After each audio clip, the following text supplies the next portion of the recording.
Okay, এই কুৱেশ্যনটো আছে আমাৰ 1/4 into 1 plus A square plus 2/3 into 1 plus A plus 4/9 same. এতিয়া আমি এইখিনি দেখিলেকে খেলি মেলি বেছিকৈ হয়, গতিকে মই দেখা পাইছোঁ কি এইটো ইনটু হৈ আছে আৰু প্লাছ প্ৰিন্সকেইটা মই প্লাছ দি লৈছোঁ, তেতিয়া আমাৰ কি হয় ভুল নহয়, খেলি মেলিটো কমি যায়। এতিয়া মই যদি চাওঁ ইয়াত গোটেই টাৰ্মটো এটা হৈ আছে, গতিকে মোক কিহত লাগে স্কুৱাৰ টাৰ্মত লাগে কাৰণে মই স্কুৱাৰ দি লৈছোঁ। এতিয়া মই যদি চাওঁ 1/4টো মানে কি 1/2 লিখিব পাৰোঁ কাৰণ স্কুৱাৰ কৰিলে কি হ'ব 2 স্কুৱাৰ মিনছ কি হৈ যাব 4, গতিকে ইয়াৰ ভিতৰত কি সোমাই যাব 1 প্লাছ এ। ঠিক আছে, গতিকে এইফালে যদি চাওঁ এইটোতো ইজি হৈ আছে, কিমান 2/3 হোল স্কুৱাৰ,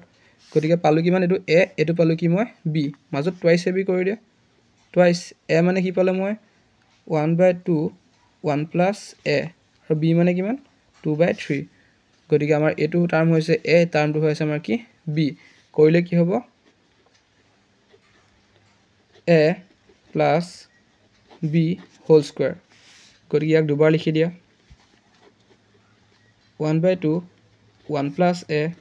প্লাছ 2/3।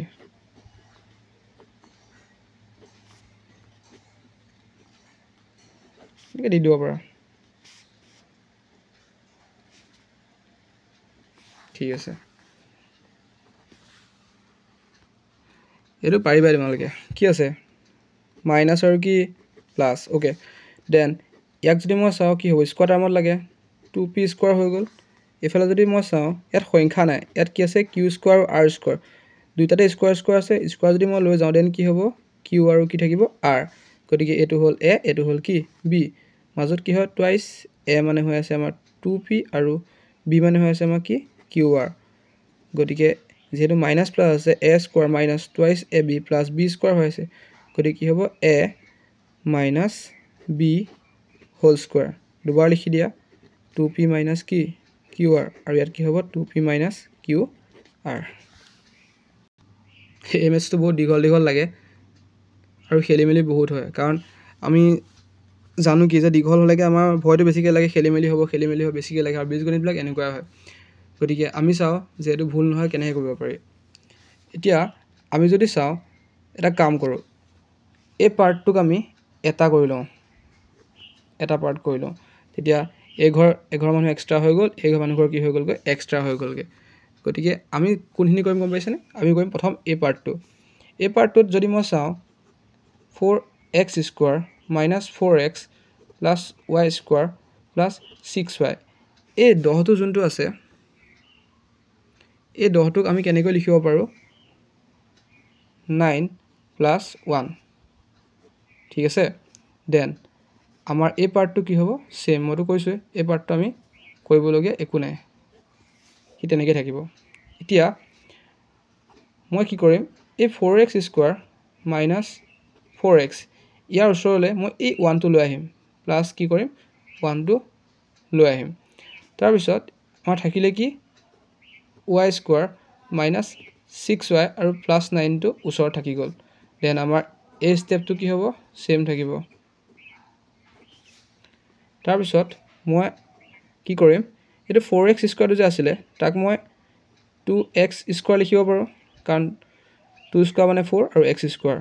মাইনাছ এই 1টোক মই 1 স্কুৱাৰ লিখিব পাৰোঁ, গতিকে এইটো এ স্কুৱাৰ হ'ল, এইটো কি হ'ল বি স্কুৱাৰ, মাজত কি হ'ব টুৱাইছ এ মানে হৈ আছে এইটো, বি মানে হৈছে এইটো, যদি কৰি চোৱা ছেম ওলাব, 2 2 কিমান 4x, দেন এইটো চাওঁ মই প্লাছ ৱাই স্কুৱাৰ হৈ আছে মাইনাছ এই 9টোক মই কি লিখিব পাৰোঁ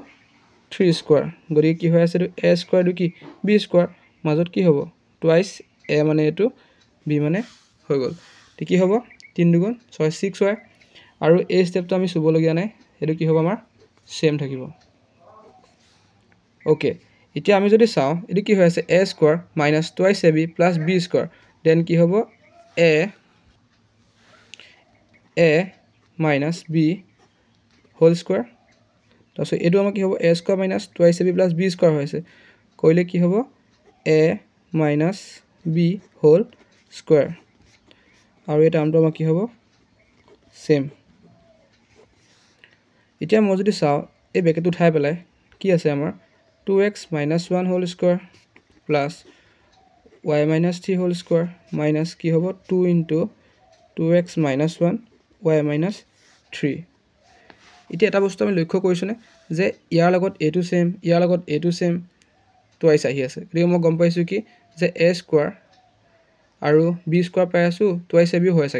গতিকে মই কি কৰিম এই স্কয়াৰ টাৰ্মটো ইফাললে লৈ যামগে কি হ'ব 2x - 1 হোল স্কয়াৰ ইয়াক মই মাজত লৈ আহিলো